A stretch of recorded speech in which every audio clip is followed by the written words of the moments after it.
আমরা তার দিনের একটি বৈঠকে বসার সুযোগ পেয়েছি। এর জন্য আমরা তার সানি শুকরিয়া জানাই আলহামদুলিল্লাহ। তার সানি লাখ করি দরুদ সালাম, যিনি সর্বকালের সর্বযুগের শ্রেষ্ঠ ব্যক্তিত্ব, শ্রেষ্ঠ সেরা, শ্রেষ্ঠ নবী ও রাসূল, যার জীবন আদর্শ বাস্তবায়নের মধ্যেই আমাদের ইহলৌকিক এবং পারলৌকিক কল্যাণ এবং জান্নাতে পৌঁছা যায়। আমরা সেই মহান রাসূলের সামনে করি সাল্লাল্লাহু আলাইহি ওয়াসাল্লাম। বাংলাদেশ জামাত ইসলামী মাছপাড়া ইউনিয়নের 7 নম্বর ওয়ার্ডের ফুলবাড়িয়া উত্তরপাড়া বাজার জামে মসজিদ ইউনিট কর্তৃক আয়োজিত আজকের এই কর্মী বৈঠকে সম্মানিত অত্র ওয়ার্ডের সভাপতি ভাই মুকুল হোসেন উপস্থিত রয়েছেন। মাছপাড়া ইউনিয়ন শাখার শ্রমিক কল্যাণ বিভাগের মাছপাড়া ইউনিয়নের সহসভাপতি এবং আটঘরিয়া উপজেলার দপ্তর সম্পাদক আমির ইসলাম বুলবুল, আসসালামু আলাইকুম, অত্র ওয়ার্ডের সম্পাদক মোহাম্মদ বিরাল হোসেন সহ জামাতের অন্যান্য কর্মী ভাইরা, আসসালামু আলাইকুম রাহমাতুল্লাহ। আল্লাহ শুকরিয়া জ্ঞাপন করছি যে আমরা দীর্ঘদিন পরে নির্বাচন উৎসব আমরা আবারও সাংগঠনিক প্রক্রিয়ায় আমরা বিভিন্ন বৈঠকাদিতে শুরু করতে পেরেছি। বিভিন্ন বৈঠক অনুষ্ঠিত হচ্ছে। এর জন্য আমরা আল্লাহর দরবারে শুকরিয়া জ্ঞাপন করে আবারও বলি আলহামদুলিল্লাহ। আমি সূরা ফাতির 29 নম্বর আয়াতের অংশ তেলাওয়াত করব। এই আয়াতে যেহেতু এটা আমাদের কর্মী বলছে, সেটা কর্মী দিয়ে কী গুণ কী বৈশিষ্ট্য থাকতে হয় এই আয়াতের মধ্যে আল্লাহ তাআলা বলে দিয়েছে।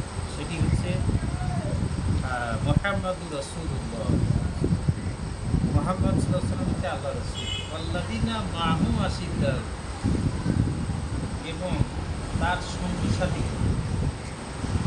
আমরা তো মুহাম্মদ সাল্লাল্লাহু আলাইহি ওয়াসাল্লামের অনুসারী, আমরা তার উম্মাহ, এবং তার আদর্শ বাস্তবায়নের জন্য আমরা সাংগঠনিক প্রক্রিয়ায় আমরা কাজ করছি। এই জন্য আমরা তার সৈনিক নাকি? তাহলে এই সৈনিকদের হতে হবে আশিদ্দা আলাল কুফার, কাফেরদের প্রতি কঠোর। মানে আমাদের বিরুদ্ধ পক্ষ যারা অস্বীকার করে, যারা অকৃতজ্ঞ করে, যারা প্রত্যাখ্যান করে দিনকে এবং দিনের ব্যবস্থা বাস্তবায়ন হোক, এই বিষয়ে যারা বাধাপ্রাপ্ত করে, এই জাতীয় লোকজনের প্রতি আমাদের হতে হবে আশিদ্দা, কঠোর। ওয়া রুহামাউ বাইনাহুম, এবং আমরা যারা কর্মীদের মধ্যে হতে হবে রহমদের, সহনশীলতা, একে অপরের মধ্যে ভ্রাতৃত্ব বন্ধনে আবদ্ধ থাকতে হবে, প্রীতি স্থাপন করতে হবে, ভালোবাসা স্থাপন করতে হবে।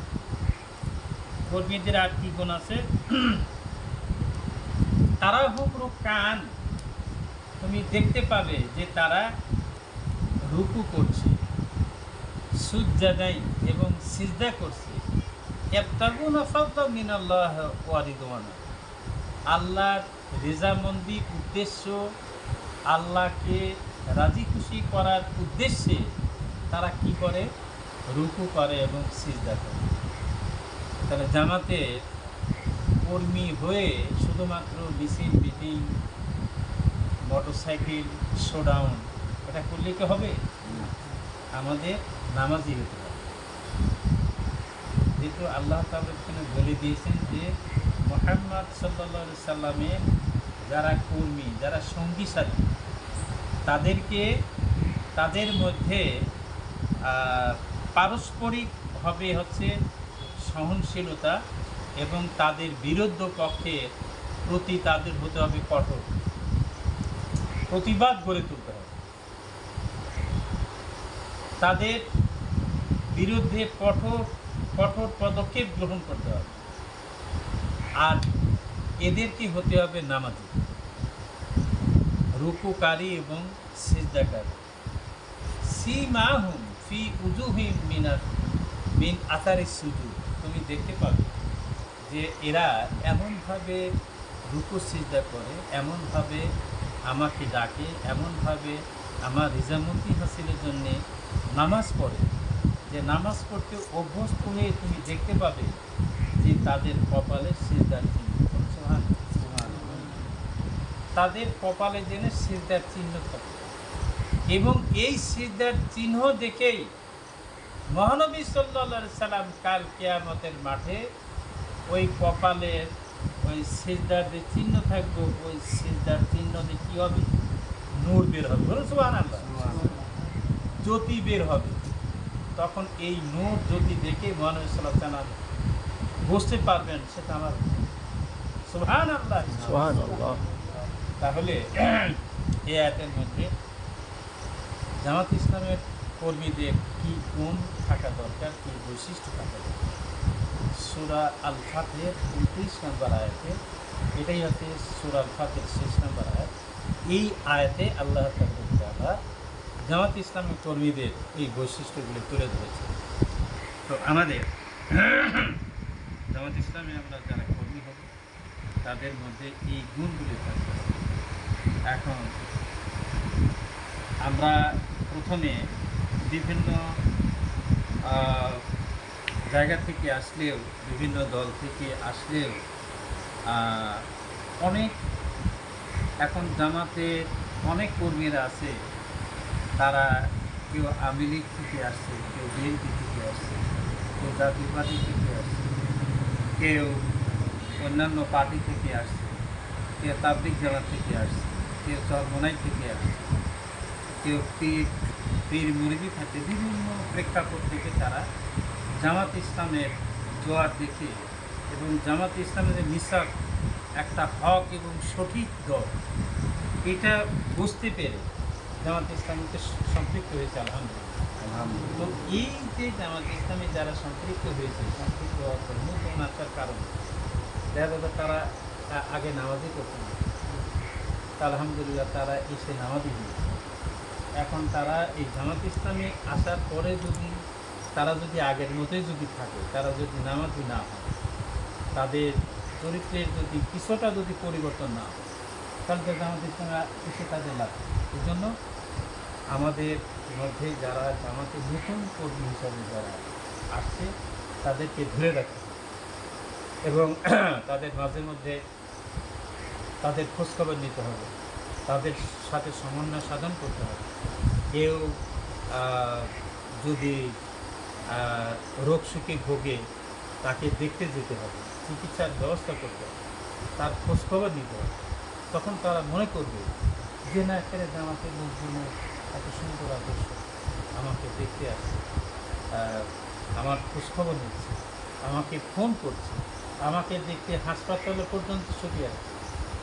তাহলে তারা দেখে অনেকে এই জাতীয় কার্যক্রম করাতে, অনেকে দেখার পর কান্না শুরু করে, হ্যাঁ, তারা একেবারে বিগলিত হয়ে যায়।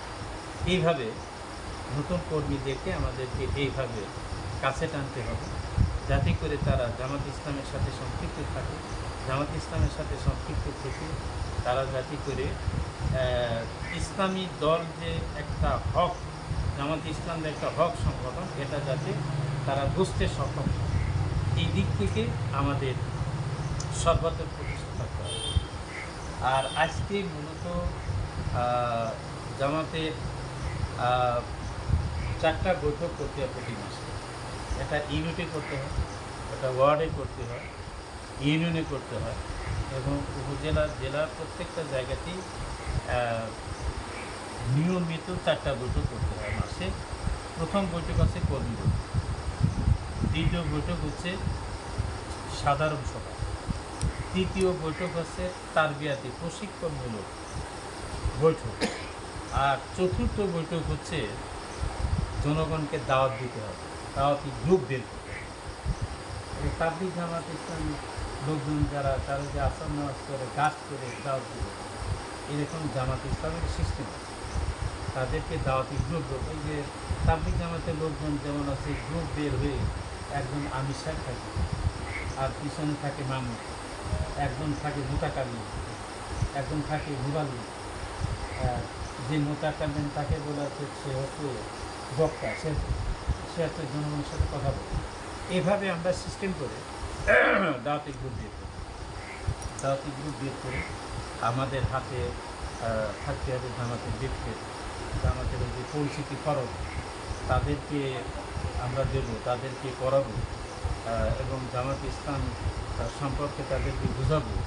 যদি প্রথম দিনে না হয়, আমরা একবার না দুইবার না একই ব্যক্তির কাছে একই এলাকাতে বারবার যাবো, বারবার যে যখন তারা বুঝে সফল তখন দেখা যাবে আমি জামাত ইসলাম করতে চাই, তখন আপনার সাথে সাথে আপনার কাছে একটা সহযোগী সদস্য থাকবে, সেই সহযোগী সদস্য থাকলে তার নাম টার্গেট করে তারপরে আস্তে আস্তে তাকে কর্মী বানাবেন, কর্মী থেকে সক্রিয় কর্মী বানাবেন, তারপরে তার কাছ থেকে ইয়ানত নেবেন, তারপরে তাকে রিপোর্ট বই দিবেন। এখন প্রথমে সহযোগী সদস্য হওয়ার পরেই যদি আপনি তার কাছে বলেন যে ভাই আপনাকে ইয়ানত দিতে হবে, হ্যাঁ কোনে আসলে আবার টেকা দিয়ে সংগঠন করতে হবে। সংগঠন আগে তাকে বোঝাতে হবে সংগঠন কী, আর এই যে সংগঠনের যে ইয়ানতের যে ব্যবস্থা আছে এটা আল্লাহর দিতে বলেছে নাকি রাসূলের হাদিসে আছে, এটা তাদেরকে আগে বোঝাতে হবে যে আসলে সংগঠনের এই যে ইয়ানত না, এটা চাঁদা না। যদিও বিরোধী দলের লোকজন এটা চাঁদা হিসাবে সাব্যস্ত করে, কিন্তু আসলে এটা চাঁদা না, এটাতে সহযোগিতা। ইয়ানত শব্দের অর্থ হলো সহযোগিতা, সংগঠনকে সহযোগিতা। এই সংগঠনকে সহযোগিতা যেহেতু আল্লাহ তাআলা নিজেই বলেছেন যে আমি মুমিনদেরকে জান এবং মাল খরিদ করে নিয়েছি জান্নাতের বিনিময়ে। আমাদের মূল টার্গেট তো কি? জান্নাত, তাই তো? জান্নাত আপনাকে যে রিজিক দেওয়া হয়েছে, আপনাকে যে সম্পদ দেওয়া হয়েছে, এই সম্পদ আপনি স্বেচ্ছায় খরচ করার আপনার অধিকার। আল্লাহ যে পথে যে পন্থায় খরচ করতে বলেছেন সেই পন্থায় আপনাকে খরচ করতে। তো আপনাকে যে এই যে রিজিক দিচ্ছে এটা আল্লাহ দিচ্ছে, তো আপনাকে নাও দিতে পারে, কিন্তু আপনাকে তো দিচ্ছে। কিন্তু ওই সম্পদ আপনি স্বেচ্ছায় আপনি হতে ওই অন্যায় কাজে, দুর্নীতি কাজে, শয়তানি কাজে আপনি অনর্থক এটা ব্যয় করার সুযোগ আপনি, এটাও শরিয়া ভিত্তিক শরিয়ার পন্থাতেই আপনাকে খরচ করতে হবে। তো এই জন্য যে প্রথমে আমরা সহযোগী সদস্য ফর্ম বানাই, আমরা তাদেরকে আগেই বলবো না যে ভাই ইয়ানত দেন, সংগঠনে একজন ইয়ানত দিলেন না, এই জাতীয় আমরা আগে তাদেরকে সংগঠন দিতে হবে। সংগঠন সে যখন বুঝবে তখন সেই দেখবেন যে ইয়ানত দিতে আগে কেড়ে আমাদের অন্যান্য ভাইরা তারা কৃষিটা ইয়ানত করতে তাই কৃষিটা যখন আল্লাহ দিতে কিন্তু আমাকে দিতে হবে, তখন আপনাকে বলতে হবে, আপনাকে কষ্ট করতে হবে। সে বুঝলে সে স্বেচ্ছায় আপনাকে, তারপরে একটা সিস্টেম অনুযায়ী এইভাবে আমাদেরকে আস্তে আস্তে আগাতে হবে। তো আসলে আজকে কবি বৈঠকের যে সিস্টেম সেটি হচ্ছে প্রথম অর্থসহ কোরআন তেলাওয়াত অথবা একটা হাদিস পাঠ, এটা হচ্ছে প্রথম পর্ব। তারপরে উদ্বোধনী বক্তব্য দেবেন একটা সভাপতি হিসেবে, এই ওয়ার্ডের বা ইউনিটের যিনি সভাপতি হবে তিনি উদ্বোধনী বক্তব্য দেবেন। তারপরে তৃতীয় নাম্বার কাজ হলো যে যারা কর্মীরা থাকবে, তো কর্মীদের সক্রিয় কর্মী হতে হবে। এই যে কবি বৈঠকে এটা কিন্তু সাধারণ সভা, কবি বৈঠক বলতে সক্রিয় কর্মী যারা নিয়মিত ইয়ানত দেয়, তারপরে যারা হচ্ছে রিপোর্ট রাখে, যারা নিয়মিত বৈঠকে আসে, এই জাতীয় সক্রিয় কর্মীদেরকে নিয়ে হচ্ছে কবি বৈঠক। তো সেখানে সিস্টেমটা 3 নম্বর কাজ হলো যে কর্মীরা রিপোর্ট দিল, রিপোর্ট বই এনে সেই রিপোর্ট বই পড়বে, রিপোর্ট বই দেখা ভুল হতে পারে, তারপরে রিপোর্টের মান কী অবস্থা সেই সম্পর্কে পর্যালোচনা হবে, তাকে পরামর্শ দিতে হবে যে ভাই আপনার এই কাজ সমস্যাতে এই কাজগুলি এইভাবে করে। এখন এই যে রিপোর্ট দিয়ে লিখতে হবে এই বিষয়ে আল্লাহ তাআলা বলছেন যে ইকরা কিতাবাকা কাফা বিনাফসিকা আল-ইয়াওমা আলাইকা, ইকরা যে আপনি পড়ুন, কিতাবাকা আপনার যে পুস্তক, আপনার যে নির্দেশিকা, আপনার যে ক্রমপ্রণোদিত রেকর্ড, এই রেকর্ড আপনি পড়ুন। তো এই রেকর্ড যদি আপনি নাই রাখেন তা আপনি করবেন। তো ওই জন্য এই বিষয়ে আল্লাহ তাআলা খুবই পড়ানো বলেছে। এই জন্য মানের কর্মীদের নিয়ে হচ্ছে আগামীতে আমরা কর্মী বই করব, সেখানে কর্মীদের হচ্ছে কর্মী বই আনতে হবে। 4 নম্বর কাজ হলো যে যারা ইয়ানত তাদের কাছ থেকে ইয়ানত দিতে হবে। আর 5 নম্বর কাজ হচ্ছে পরিকল্পনা, মানে আগামী মাসে আপনি কী করবেন, কর্মীদের জন্য কী করবেন। ধরেন যে এই যে কর্মীদের নিয়ে তারবিয়াতি বই, এখন তারবিয়াতি বৈঠক এর ভিতর মানের যারা কর্মী তারবিয়াতি বৈঠকের জন্য ইউনিয়নে ডাকতে পারে। এখন এই যে আপনার কাছে যে মানে প্রোগ্রাম শিক্ষা ওখানে দেখবেন তারবিয়াতি বৈঠকে ডেট ঘোষণা করা হয় 17, 18, 19, 20। এখন ওর মধ্যে একটা সিলেবাস দেওয়া হয়। সিলেবাস কী আছে? সিলেবাসে আছে 3 দফা দেওয়া, আর হচ্ছে নামাজের খরচ, আকাম আরকান, নামাজের প্রত্যাহার খরচ, এই খরচগুলি। তাহলে এই বিষয়গুলি প্রস্তুতি নিয়ে তাদের যেতে হবে। আর তারপর হচ্ছে সমাপনী বক্তব্য। এই কাজ হচ্ছে পরিবর্তন। তা আমরা আগামীতে নিয়মতান্ত্রিকভাবে এইভাবে পরিবর্তন করার চেষ্টা করব। আর সাধারণ বৈঠক হচ্ছে আপনি সর্বস্তরের জনগণ আসবে, সেখানে আপনি জামাত যারা করে না তাদেরকে আপনি আনেন। যদি আপনি পাশে যদি হিন্দুরা থাকে, হিন্দুরা যদি আসে যে হ্যাঁ আপনি হিন্দুরে নিয়ে আসবেন, সমস্যা। সাধারণ বৈঠক মানে সর্বসাধারণ সেখানে আছে ওই বিএনপির লোক আসতে পারবে, সেখানে আওয়ামী লীগের লোকজন আসতে পারবে, সেখানে বিধর্মীরা আসতে পারবে, সকল শ্রেণীর লোকজন সেখানে আসবে। সেই সাধারণ সভায় একজন ভালো মানের ইউনিয়ন থেকে একজন মেহমান আসবেন, মেহমান এসে সংগঠন সম্পর্কে তাদের বক্তব্য, সেই সংগঠনের বক্তব্য শুনে তারা ধরেন যে আকৃষ্ট হলে, তারা দিন সম্পর্কে বুঝতে সক্ষম হলে, তখন পরবর্তী পর্যায়ে ওই সমস্ত ব্যক্তিদের কাছ থেকে আপনি সংগঠনে আনার জন্য একটা সহজ প্রক্রিয়া পাই। আর এই যে তারবিয়াতি বৈঠক, এটা হচ্ছে অগ্রসর কর্মীদের নিয়ে তারবিয়াতি বৈঠক। আর দাওয়াতি যে গ্রুপ বের করা, এটা হচ্ছে আপনি সভাপতি, আপনাকে তো থাকতেই হবে। আপনি সভাপতি, সহসভাপতি, বাকিরা, তারপরে সেক্রেটারি, এই 4 জন হচ্ছে, এই 4 জন বাধাতম। আর বাদ বাকি আর কিছু 8-10 জন মিলে একটা গ্রুপ করে, অথবা যদি লোকজন যদি বেশি হয় তাহলে গ্রুপ একাধিক করতে হবে। ভাই তুমি উত্তর পাড়াতেও তোমরা এই গ্রুপ, আমরা দক্ষিণ পাড়া, তুমি পূর্ব পাড়াতে, আমরা এই গ্রুপটা দক্ষিণ পাড়া। দেখলো যে একদিনেই আপনি 2-3টা গ্রুপ করে 2-3টা পাড়া দিলেন, তাহলে কিন্তু দাওয়াতির কাজটা।